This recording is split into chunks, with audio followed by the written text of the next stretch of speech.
నమస్కారం సార్. నమస్తే అమ్మ. మీ పేరు? వినోద్ అండి. మీరు ఎక్కడి నుంచి? ఇక్కడ లోకల్ కొండూరు అండి. ఓకే. ఇప్పుడు పార్లమెంట్ ఎన్నికలు వస్తున్నాయి కదా, మీరు ఏ పార్టీకి సపోర్ట్ చేయాలనుకుంటున్నారు? బీజేపీకి అండి. ఎందుకని?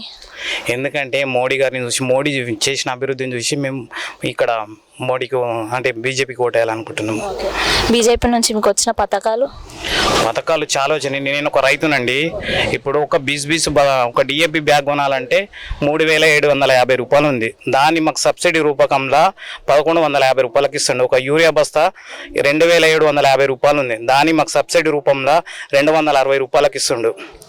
ఇంతకంటే కదా వాళ్ళు ఇచ్చేది ఒక రైతు బంధు అంటారు. రైతు బంధు ద్వారా వాళ్ళకు వచ్చేది అంటే ఇప్పుడు భూములు ఎక్కడ అంటే సిటీలో ఉండే వాళ్ళకు లాభాలు జరుగుతున్నాయి, కానీ ఇక్కడ పేద రైతులకు ఎవరికి లాభాలు జరుగుతలేదు. ఇక్కడ అంటే పేద రైతులకు లాభాలు జరిగేది అంటే ఒక మనకు సబ్సిడీ రూపకంలో మాకు రైతులకు. మళ్ళీ ఇంకోటి ఏంటంటే ఇయర్లీ మాకు 6,000 రూపీస్ దొరుకుతున్నాయి కిసాన్ యోజన అంటే కిసాన్ పథకం కింద. ఇంకోటి ఏంటంటే మన దేశ రక్షణ అంటే మనకు అయోధ్య ఉంది కదా, దాని ఇప్పుడు 500 సంవత్సరాల నుండి మనం ఎంతో అంటే హిందువులకు అందరికీ ఎంతో ఒక కోరిక ఉన్నా కానీ కూడా నెరవేరలేదు. మోడీ సార్ ద్వారా మనకు నెరవేరినందుకు చాలా సంతోషం ఉంది. ఇంకోటి ఏంటంటే ఇప్పుడు మనకు దేశ రక్షణ, ఫస్ట్ దేశ రక్షణ అంటే ఇప్పుడు ఈ కాంగ్రెస్ ప్రభుత్వం చాలా దాడులు చేసిందండి హిందువుల మీద. ఇప్పుడు ఏంటిది ఇప్పుడు గోకుల్ చాట్ కానీ, లుంబిని పార్క్ కానీ, మన ఇది తాజ్మహల్ హోటల్ కానీ, పార్లమెంట్ కానీ ఇక్కడ దాడులు చేసినా కానీ కూడా ఒక్కసారి కూడా దాని మీద ఎటువంటి యాక్షన్ తీసుకోకుండా వాళ్ళు అట్లనే నెగ్లెక్ట్ చేసి హిందువులను ఎన్నో రకాలుగా వేధించారు. ఇంకోటి ఏంటంటే 91 నుంచి కాశ్మీర్లో మన హిందూ పండితులను 90,000 పండితులు ఉంటే అందరినీ తరిమి కొట్టారు. అందులోకెళ్ళి 12,000 మంది అమ్మాయిలు ఆడవాళ్ళను రేపు చేసి దారుణంగా హత్య చేసినా కానీ కూడా కాంగ్రెస్ ప్రభుత్వం పట్టించుకోలేదు.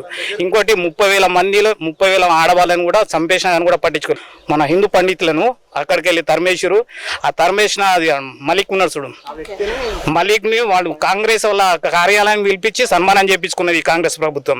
అయినా కానీ కూడా వాళ్ళు ఇది ఇప్పుడు కాంగ్రెస్ ప్రభుత్వం అనేది ఫస్ట్ ఆఫ్ ఆల్ అది ముస్లింకి సంబంధించి హిందూ అంటే వీళ్ళు ఏమంటారంటే ప్రతి ఒక్క పార్టీలు ఇది బీజేపీ మన మతతత్వ పార్టీ అండి. బీజేపీ అండి మతతత్వ పార్టీ అంటే నెంబర్ 1 మన కాంగ్రెస్ పార్టీ అండి. రీసెంట్లీ మన కర్ణాటకలో మొన్న 450 కోట్లు టెంపుల్ ఉండీల నుంచి తీసుకొని ముస్లింలకు వాళ్ళకు ఏది మన దీనికి 330 కోట్లు మొత్తం మన క్రిస్టియానిటీకి ముస్లిమ్స్కి వంచి 330 కోట్లు వాళ్ళకి వంచారండి.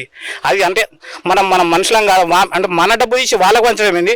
ఇప్పుడు మీరు ఏది మస్జిద్ల నుండి కానీ చర్చిల నుండి చర్చిలకు ఎక్కడ విదేశాల నుండి ఇప్పుడు యూరోప్ నుండి ఎన్నో డబ్బులు వస్తున్నాయి. ఒక్క సింగిల్ ఎంపీ కూడా మనకు తీసి మన కళ్ళ నుంచి ఖర్చు పెట్టరు. మీకు మైనారిటీస్ కూడా 56 దేశాలున్నాయండి. అక్కడ నుంచి కూడా ₹1 ఎంతో డబ్బాలకు వస్తుంది. అసలు మీరు వీళ్ళు ఈ నా కొడుకులు కాంగ్రెస్ నా కొడుకులు అయితే అసలు మస్జిద్లకు కూడా ఓరు వాళ్ళ మస్జిద్లు ఎటువంటి ఓల్డ్ సిటీలో చూడండి. ఇప్పుడు చాలా దౌర్జన్యం అండి. ఏంటంటే అలా ఇప్పుడు నా రోడ్ ట్యాక్స్ లేదు, నాకు ఇళ్ళ ట్యాక్స్ లేదు, నా కరెంటు బిల్లు లేవు, ఏ చాలా వేసినా కానీ కూడా అడిగేటో లేడు, వాడు పోయేటో లేడు. అక్కడ హిందూ అమ్మాయిలను ఎంతో దారుణంగా టార్చర్ చేసినా, రేప్ చేసి చంపేసినా కానీ కూడా అక్కడ ఇన్వెస్టిగేషన్ అనేది ఉండదండి. అంత దారుణమైన పరిపాలన అండి. ఇప్పుడు కేసీఆర్ సార్ అంటారా, ఇక కేసీఆర్ గురించి ఇక చెప్పనవసరం లేదు. అంత మూర్ఖుడు. ఇప్పుడు బాజిరెడ్డి గోవర్ధన్ ఇప్పుడు మేము గెలిపించినందుకు ఒక్కసారి కూడా మా విలేజ్కి రాలేదండి. ఒక 20 ఒక్కోళ్ళకు కూడా ఒక ఏది మన పెన్షన్ లేదండి, రేషన్ కార్డు లేదండి. ఎందుకు వేయాలండి వీళ్ళ ఓట్లు? ఇప్పుడు అరవింద్ సార్ అంటారా, ఇప్పుడు అరవింద్ సారు పస్ బోర్డు తీసుకొస్తా అని పస్ బోర్డు ఆల్రెడీ ఇప్పుడు ఇది గెస్టెడ్ సిగ్నేచర్ అయిపోయింది, పార్లమెంట్లో ఓకే అయిపోయింది, ప్రెసిడెంట్ గెస్టెడ్ సిగ్నేచర్ అయిపోయింది. కాకపోతే ప్రాసెస్లు ఉన్నది. ఇంకోటి 6 రైల్వే బ్రిడ్జ్లు శాంక్షన్ అయ్యండి. ఇంకోటి మన సెంట్రల్ ఒక యూనివర్సిటీ ఒకటి శాంక్షన్ అయిందండి. అట్లా చెప్పుకుంటూ పోతుంటే బీజేపీ చాలా ఉన్నాయండి. ఇప్పుడు ఈ మోడీ ఇప్పుడు టీఆర్ఎస్ వాళ్ళు ఇంతవరకు మా మండలంకి ఒక మేజర్ ప్రాజెక్ట్ లేదు, ఒక ఏం పనులు చేసినా ఏం లేవండి. కాకపోతే మాకు ఓట్లు కావాలి, సీట్లు కావాలి, వాళ్ళకు డబ్బులు తన్నుకోవాలి తప్ప ఇంకోటి ఏం లేదండి. అందుకన్నట్టు ఇక్కడ పేద ప్రజలు మ్యాక్సిమం 90% బీజేపీకి వేయడానికి చాలా ఆస్కారం చూపిస్తున్నాండి.